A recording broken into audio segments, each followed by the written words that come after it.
Juice WRLD, born Jared Anthony Higgins in the south suburbs of Chicago. He grew up surrounded by music. Even though hip-hop wasn't encouraged at home, his mom put him in piano lessons, and from there, he taught himself percussion, guitar, and more. He went to Homewood Flossmoor High School, and by his teens, he was uploading songs online under names like Juice the Kid. That's where people first noticed his melodic, emotional style. He'd freestyle entire songs on the spot, creating verses about heartbreak, mental health, and addiction without needing to write anything down. That ability made him stand out immediately. He eventually signed with Grade A Productions and then Interscope Records, teaming up with names like Cole Bennett and Benny Blanco, who helped launch his visuals and recordings to a huge audience. His debut album, Goodbye and Good Riddance, gave him massive recognition with tracks that hit the charts hard. He kept working fast, releasing World on Drugs with Future and then Death Race for Love, showing a mix of rock, emo, and rap influences. Even after his death, his catalog dominated streaming,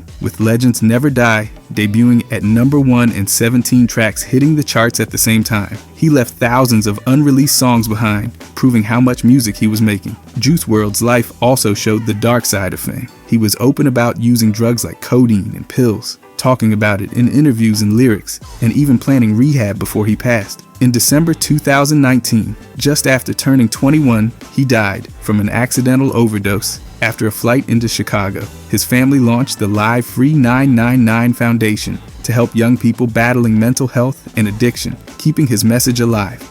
Tupac. Lizaine Parrish Crooks was born in East Harlem. His mother renamed him Tupac Amaru Shakur, inspired by a Peruvian revolutionary. His early life was shaped by activism. His mom, Afeni Shakur, was a key figure in the Black Panther Party. Tupac bounced between cities during his youth, eventually landing in Baltimore, where he attended a performing arts school. He studied poetry, theater, and ballet, and later moved to Oakland, where his rap career took shape. He got his first break with Digital Underground and then launched his solo debut, releasing Tupacalypse Now in the early 90s. That album stirred controversy for its raw commentary on police brutality and systemic issues. Over the next few years, he dropped major albums like Me Against the World and All Eyes on Me. All Eyes on Me hit #1, went multi-platinum, and became one of hip-hop's most iconic albums. Tupac also acted in several films and showed he could do more than just rap. His life was full of contradictions. He was both an activist and a provocateur.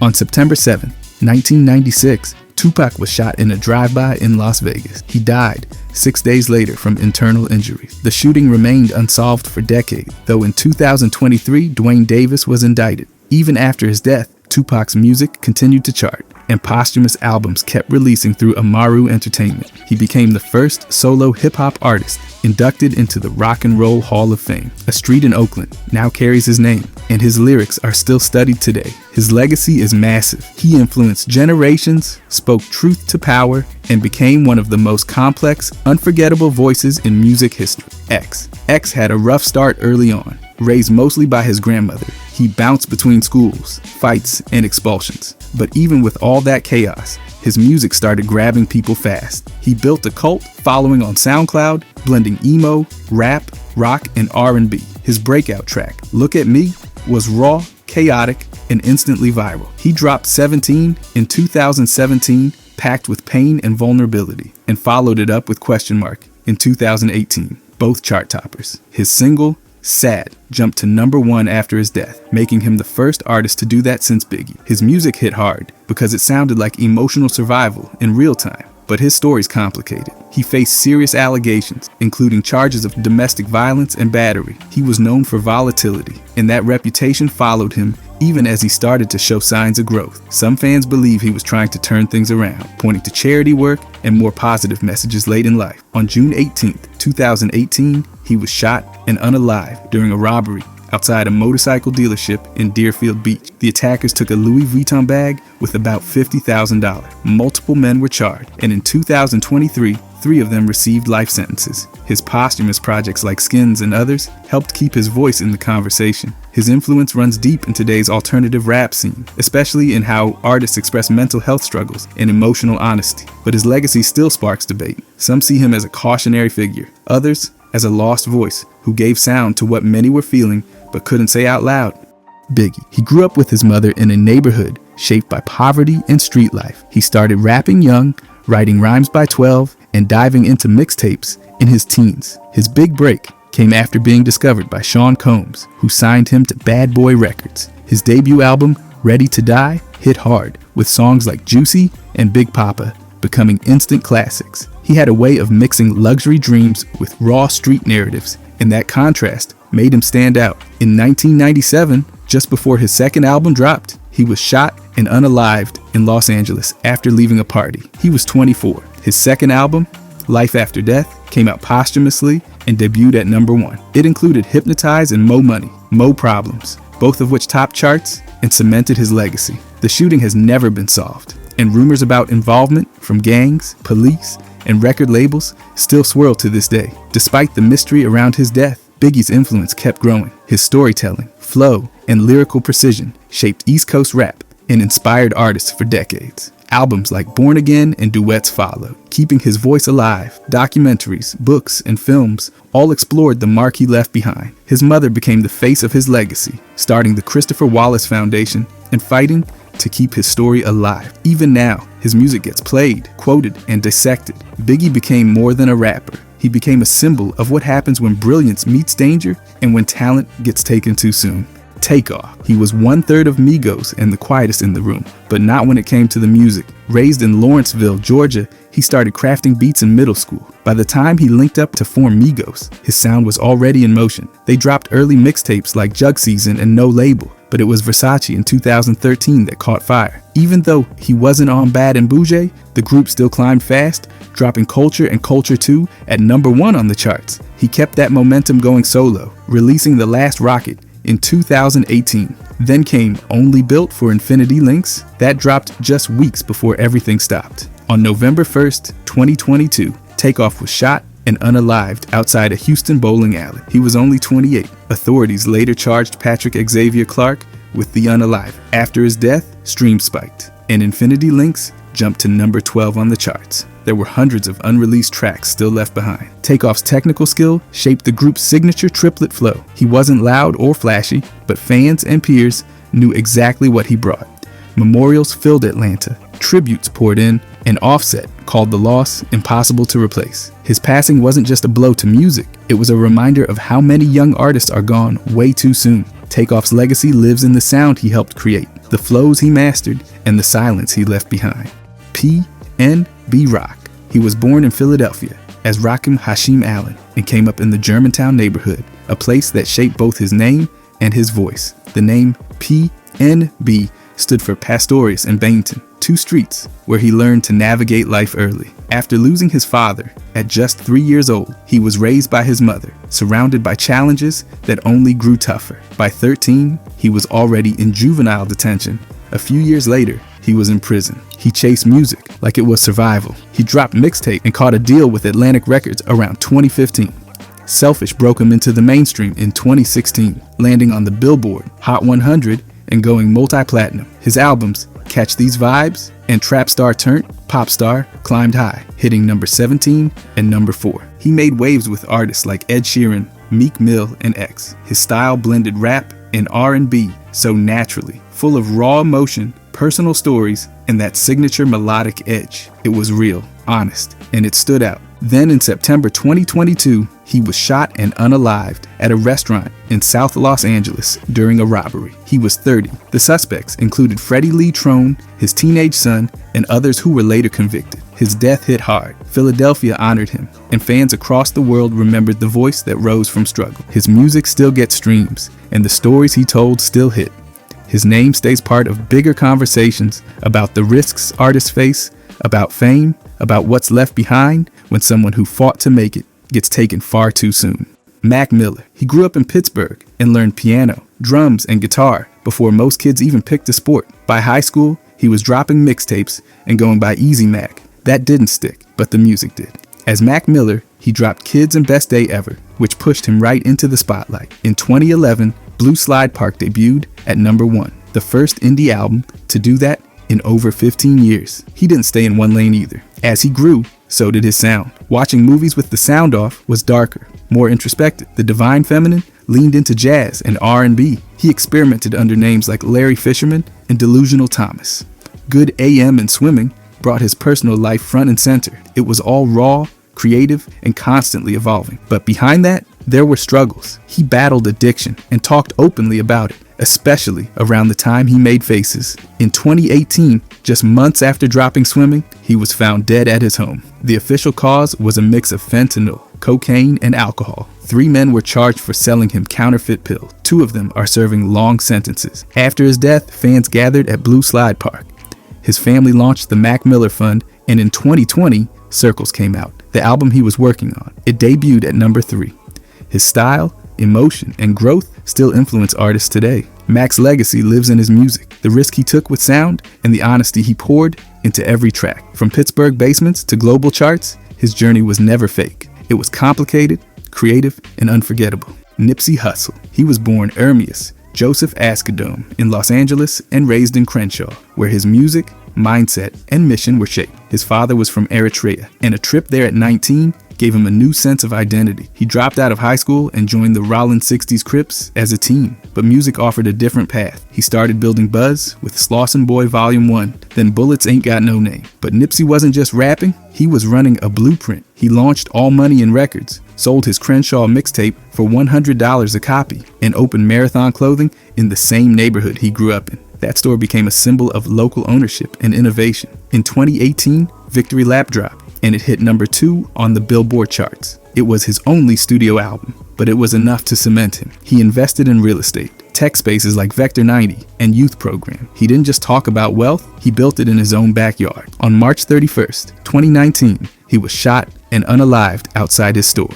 Eric Holder was convicted of first-degree unaliving and sentenced to 60 years to life. Nipsey's death sparked grief around the world. He was honored with a star on the Hollywood Walk of Fame, and murals appeared all over Los Angeles. But it's the mindset that stuck. The marathon continues. He showed what happens when artists bet on themselves and reinvest in their communities. His story is about more than music. It's about strategy, ownership, and vision. The marathon didn't end with Nipsey. It kept going, because that was the point all along. Pop Smoke. He came out of Canarsie, Brooklyn, with a sound that shook the city and never looked back. Born Bashar Baraka Jackson, he brought a mix of Jamaican and Panamanian roots into a style that helped launch Brooklyn drill into the mainstream. He was only a teenager when he started rapping, but that deep voice, those beats from UK producer 808 Mello, and tracks like Welcome to the Party and Dior hit hard and fast. By 2019, he signed with Victor Victor Worldwide and released Meet the Woo. A sequel dropped the next year and debuted at number 7. He was climbing fast. Then everything stopped. On February 19th, 2020, during a home invasion in Los Angeles, he was shot and unalived. He was 20. The suspects were caught months later, including 3 minors. Corey Walker, the adult defendant, eventually pleaded guilty and was sentenced to 29 years. The motive? Jewelry. Investigators believe his social media posts revealed the rental address. After his death, Shoot for the Stars, Aim for the Moon dropped. All 19 tracks charted on Billboard. It debuted at number 1. So did Faith, his second posthumous album. That made him the first artist ever whose first 2 posthumous albums both hit number 1. His impact reached across cities and oceans. He built a transatlantic lane between New York and London producers. Tributes, murals, and unreleased music continue. And even though he was taken way too young, his sound and his energy changed the game. Pop Smoke didn't just make hits. He left a wave behind, one that's still going strong. Lil Peep. Born Gustav Elijah Orr, he grew up between Allentown and Long Island with a mix of American and Swedish roots. His nickname Peep came from his mom, and he turned it into a stage name. By his late teens, he was uploading tracks online under names like Trap Goose and experimenting with a style nobody else had. He became part of the Goth Boy Clique collective and emerged as one of the pioneers of emo rap, blending trap beats, emo guitar textures, and confessional lyrics about depression, addiction, heartbreak, and isolation. He built a cult, following through mixtapes like Lil Peep, Part 1, Crybaby, and Hellboy. His breakthrough Single Star Shopping set the tone for everything to follow. In August 2017, he released his first studio album, Come Over When You're Sober, Part 1 with tracks like Awful Things and Save That Shit. After his death, the album climbed to number 38 on the Billboard 200. The sequel, Come Over When You're Sober, Part 2, dropped posthumously in November 2018, debuting at number 4 with more than 80,000 units moved its first week. On November 15th, 2017, while touring in Arizona, Lil Peep died on his tour bus just 2 weeks after turning 21. The medical examiner ruled it an accidental overdose from fentanyl mixed with Xanax, along with traces of other drugs. His death sparked debate about unregulated substances and artist welfare. Since then, his estate has released posthumous music, including the 2023 album Diamonds with I Love McConan. Public memorials were held in Long Beach, New York, and artists like Good Charlotte paid tribute. His genre-fusing style and emotional openness continue to influence new waves of artists, while fans see his work as both a warning and a lifeline. Big Scar. Born Alexander Woods, he grew up in Memphis's Magnolia neighborhood, one of 9 kids raised first by his grandmother and then by his father after she passed. At 16, a car accident left him with major injuries and the scars that inspired his stage name. He didn't start off planning to rap. A friend pushed him into it. His first track, Make a Play, cost only a few $100s to make, but gained traction online, opening a door. By 2020, he'd signed to Gucci Mane's 1017 Records and began appearing on tracks. The So Icy Boy series of singles showed him to a wider audience.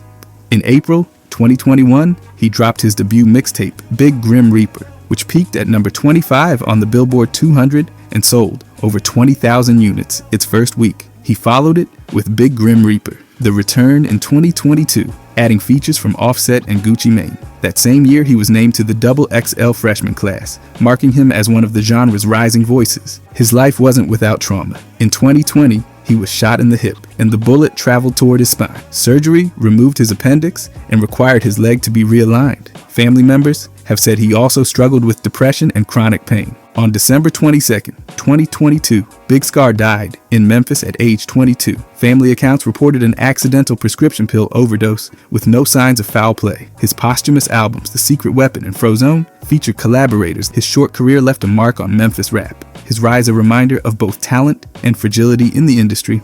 Young Dolph, born Adolph Robert Thornton Jr., he moved from Chicago to Memphis as a toddler and was raised by his grandmother, Ida Mae.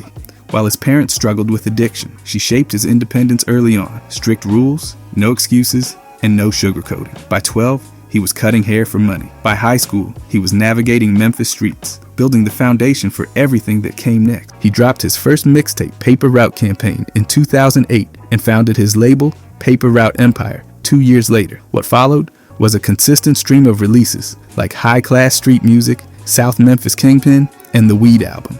His breakout came through a feature on Cut It, and in 2016, he dropped King of Memphis. That title sparked tension with other artists, and that rivalry turned violent more than once. In Charlotte, his SUV was hit with around 100 bullets. He survived. Later in Los Angeles, he was shot again, survived that too. He made music out of it, including 100 shots, and stayed independent the whole time. His album Rich Slave hit number 4, and he kept his business close, collaborating with Cousin Key Glock and signing talent to his label. On November 17th, 2021, he was shot and unalived while buying cookies in Memphis. He was hit 22 times. Multiple men have been charged. One was sentenced to life, and testimony pointed to a bounty placed on Dolph. Dolph's legacy runs deep, not just as a rapper, but as a self-made mogul and a symbol of Memphis. He gave back, stayed loyal, and built something lasting without ever selling out. The marathon he ran didn't end with him. It set the pace. Speaker Knockers,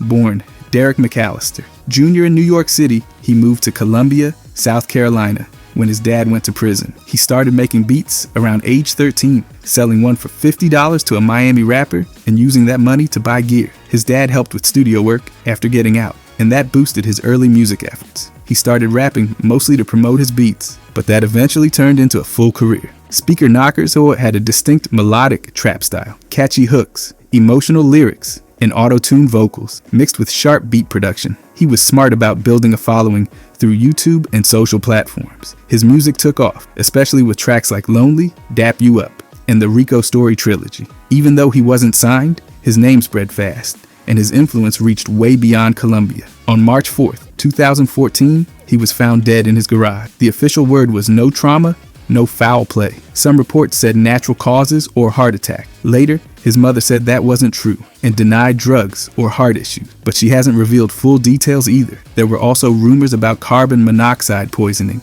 and emotional struggles, but nothing was ever officially confirmed. It's all still murky. Even after his death, his music lived on.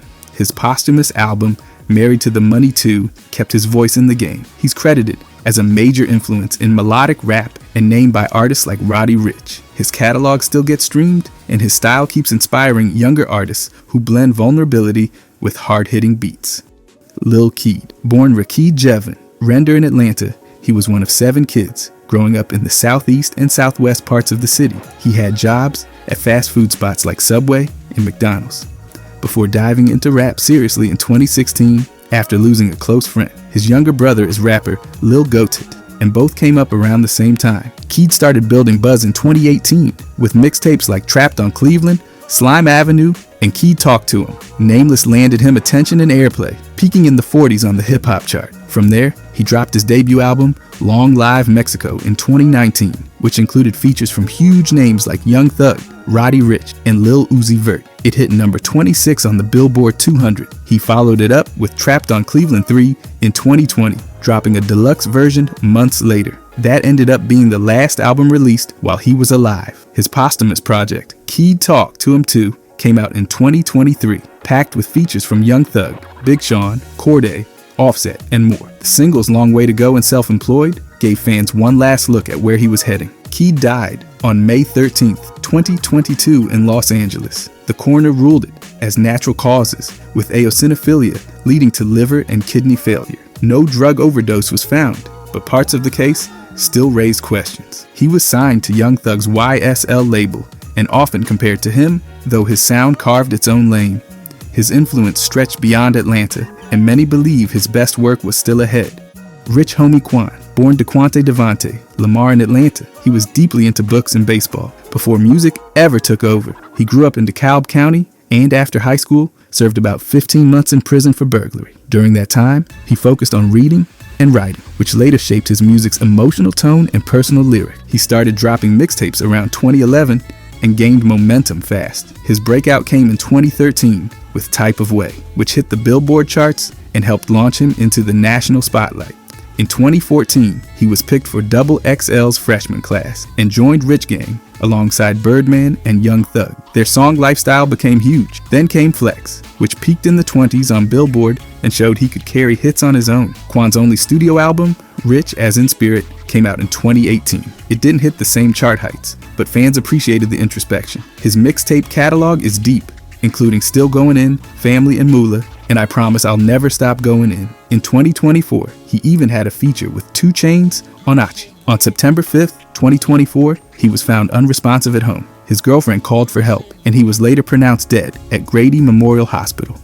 The autopsy confirmed it was an accidental overdose involving fentanyl, codeine, alprazolam, promethazine, and THC. No trauma was found. Tributes poured in from artists across the industry. Quan's melodic style helped shape a wave of emotional, auto-tuned Southern rap in the 2010s. His death adds another chapter to the list of young, talented rappers lost too soon.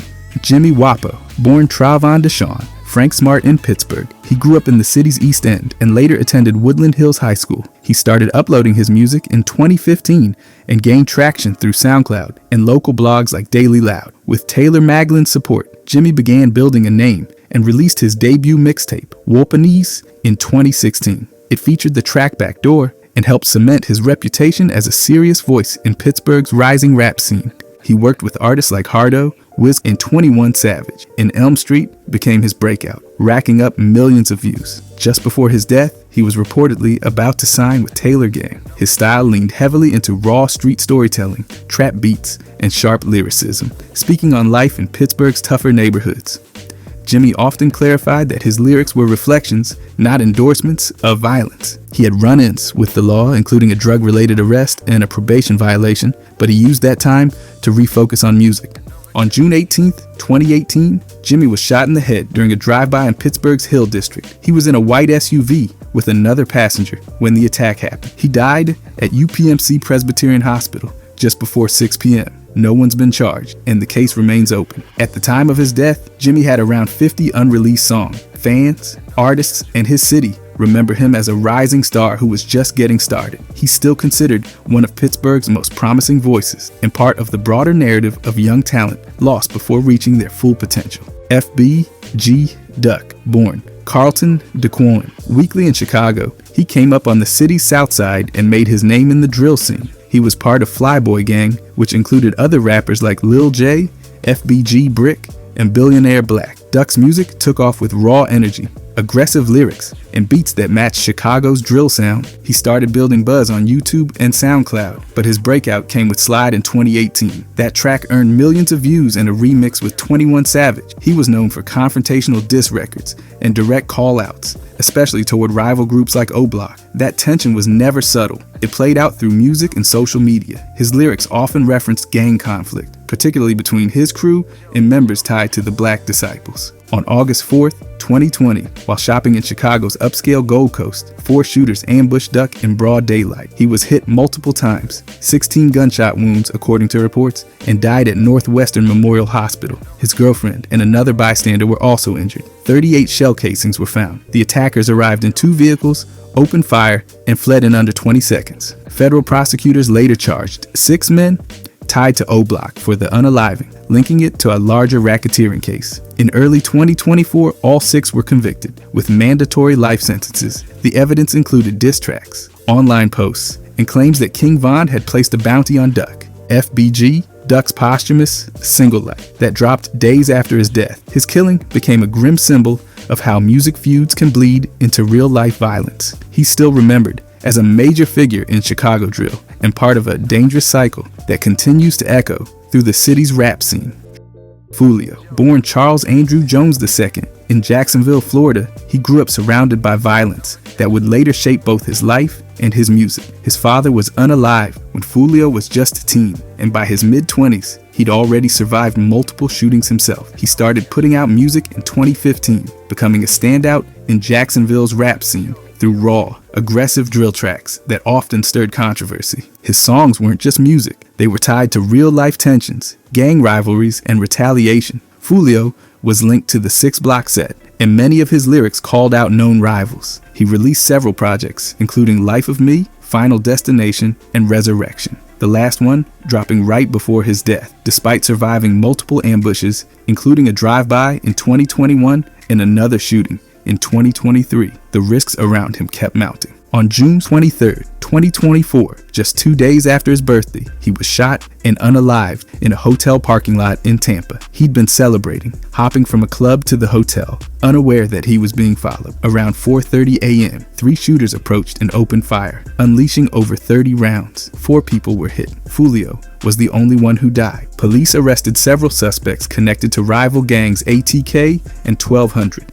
Court records say they tracked him across cities before carrying out the hit. Foolio was buried on July 6th in Edgewood Cemetery. His unaliving reignited debates around rap, social media, gang culture, and how these worlds collide. His music remains a reflection of his world, unfiltered, chaotic, and often prophetic in its danger. Mac Dre. Born Andre Louis Hicks in Oakland, he became a West Coast icon after relocating to Vallejo, where his sound and personality helped shape a whole era of Bay Area rap. He started rapping under the name MC Dre, but by the mid-80s, he rebranded as Mac Dre and dropped tracks that made waves in the underground. In 1992, while in Fresno County Jail, he famously recorded Back Into Hood over the phone, cementing his rep as a creative force. He served about 4 years in federal prison after refusing a plea deal in a conspiracy case tied to attempted bank robberies. After his release in 1996, he launched Romp Records and later Thiz Entertainment. His style,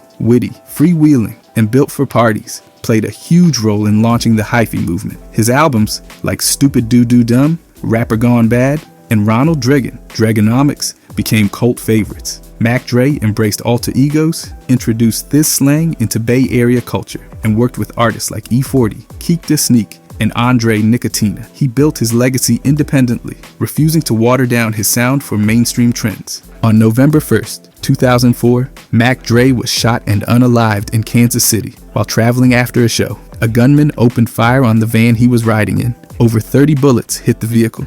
He died at the scene. No one has been officially charged. His unaliving remains unsolved. His name lives on through annual tributes, murals, and the artists who still echo his influence. Drake, Snoop Dogg, and Kendrick Lamar have all acknowledged his impact. He's remembered not just as a rapper, but as a movement, one that never really ended. Lil Snoop.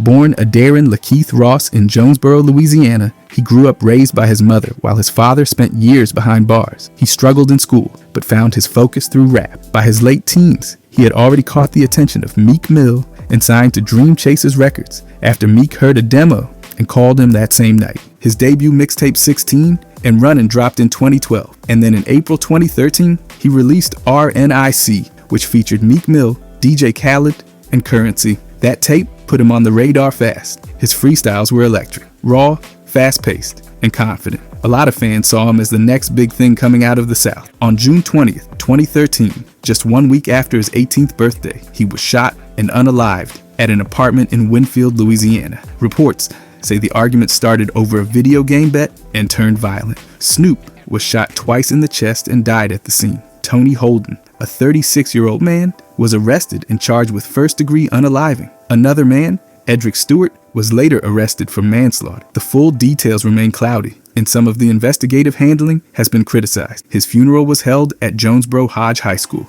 with hundreds attending. After his death, posthumous releases like RNIC 2 and 16 and Runnin', Resurrected kept his name alive. Lil Snoop is remembered for his undeniable potential. Meek Mill and others have continued to honor his legacy, and his story often comes up in conversations about young talent lost before they had the chance to fully shine. Soulja Slim, born James Adderall, Tap Jr. in New Orleans, he came up in the Magnolia Projects and started rapping under the name Magnolia Slim. He dropped out of high school and got caught up in the streets early, battling drug addiction and legal trouble while building a name in the local scene.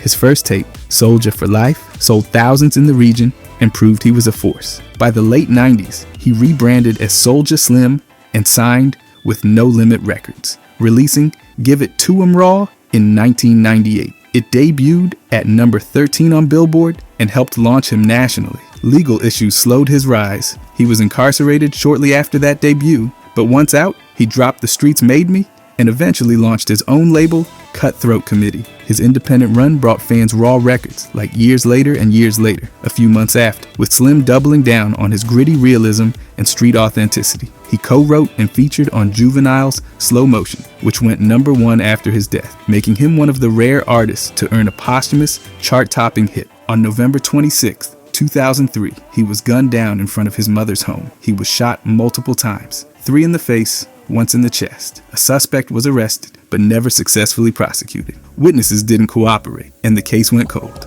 Even now, Slim is a respected figure in New Orleans rap. His legacy lives in the music, in the culture he shaped, and in the stories that never stop being told about a life and voice that ended too soon.